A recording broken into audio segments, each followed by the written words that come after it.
नमस्कार मंडळी, स्वागत आहे तुमचं मेजवानी मी माझ्या YouTube चॅनलमध्ये. आजची रेसिपी आहे आपली इंदोरी पोहे. इंदोरी पोहे करायला एक विशिष्ट पद्धत असते, त्या पद्धतीने आज आपण पोहे करणार आहोत. तर इथे मी पोहे स्वच्छ धुवून घेतलेत. आता आपण याच्यामध्ये टाकून घेणार आहोत पोह्यामध्ये, आणि थोडीशी साखर टाकायची आहे आणि हळद टाकायची आहे.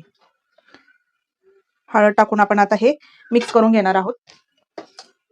छान याला मिक्स करून घ्यायचं आहे. असं हे पोहे स्टीम करूनच केले जातात, म्हणजे पाण्याच्या वाफेवर याला स्टीम दिली जाते. अशा पद्धतीने हे पोहे तयार केले जातात. आता आपण याची फोडणीची तयारी करून घेऊयात.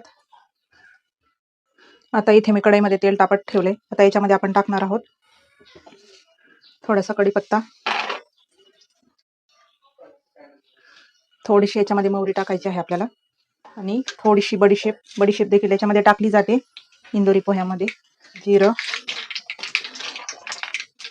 आणि शेंगदाणे हे पण आपण छान असे तळून घ्यायचे आहेत. त्याचा कलर चेंज झाला की आपण त्याच्यामध्ये इतर साहित्य टाकणार आहोत. त्याच्यात टाकायची आहे हळद आणि थोडीशी धना पावडर. हे छान मिक्स करायचे, आणि मसाल्यामध्ये देखील थोडेसे आपण मीठ टाकून घेणार आहोत. छान मिक्स करून घ्यायचे. आता इकडे मी गरम पाणी करून घेतलंय, त्याच्यावरती आता आपण पोह्याची चाळणी ठेवून द्यायची आहे. आता याच्यामध्ये तयार केलेला आपण जो मसाला आहे तो याच्यामध्ये टाकायचा आहे,